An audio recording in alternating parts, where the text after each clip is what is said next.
Hello and welcome to Mike's Garage. If you've already subscribed, thank you. If you haven't subscribed yet, please do. And when you do, be sure and tap on the notification bell so you'll be notified every time one of our videos comes up. Won't hurt to hit the like button either. Anyway, in our last video, we finished the headlight bracket mounting and all that good stuff. And I thought, well, gee, maybe I'll go play with the other end of the bike for a while. All the things I have to do have to get done anyway, so I just kind of keep going. I'd like to mention first, however, that yesterday was the Long Beach swap meet, Long Beach, California at Veterans Stadium, and we went to that and we had a great time. A lot of people, a lot of stuff changing hands, bought a few little goodies, got to see a whole bunch of people, got to meet a whole bunch of people, and it was just an all-around great day. All right, that takes care of that. You know, I was unearthing things in my shop, and I ran across this little torch that belonged to one of my best friends. He used to sit and braze things with it by the hour. And I thought, well, I haven't brazed anything in over 30 years, so I thought it was time to start again. And it was fun. I have this old Fender. I think we've shown it in other videos. But this is the Fender that's going on the back of the Flathead 80.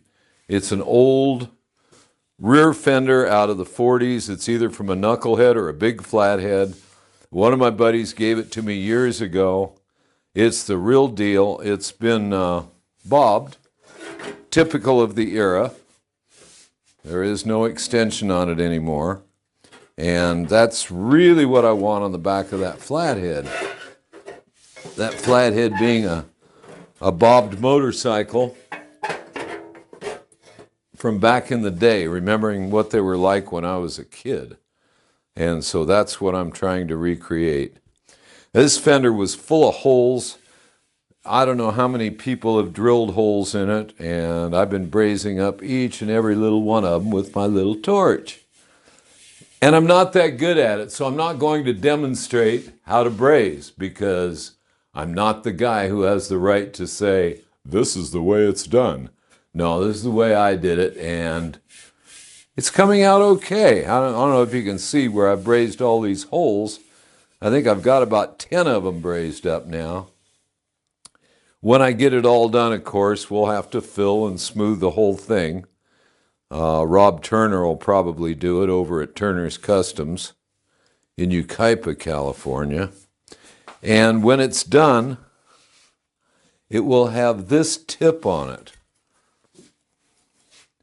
This is a typical Harley Davidson tip. It is a winged bomb. I don't remember them all being brass, but this is a real brass one. And I got it at the Cow Palace in San Francisco about 30 years ago. And I think it's going to look grand on there. It's going to have to do a little reshaping to make it fit, but that's what we'll have on it. And it'll have a real brass fender tip to match with the brass headlight at the other end of the bike. We'll come up with more brass stuff for the sides of the bike. So this is my little brass themed wonder here. But that's what we're doing. And that's how far I've gotten. All these holes brazed. I'm going to braze up all of these extra holes on the side. These are for original trim. I'll be leaving those holes. And we'll see what we're going to do about trim. But these holes here will be filled. There won't be a saddlebag on this side because this is where the upsweeps go. Anyway, I'm thinking it'll be real attractive. All of these other holes here are original mounting holes to mount the fender. These are where it attaches to the frame. These two are where it attaches to the battery box. And then the one at the bottom here, which also bolts to the frame. I'm going to leave these three on top, not because I'm going to use them, but because they're original holes, and what they held was the clip, little bracket, that holds the springs for a buddy seat. I won't be using a buddy seat, but there's something in me that just prevents me from from filling those original holes. And I'll probably just put some chrome bolts in them and call them good. But that's what I'm going to do, and that's where it's at. So I'm going to keep working on this fender and get it more prepped to go to the body shop. And until then, I'll see you out on the road.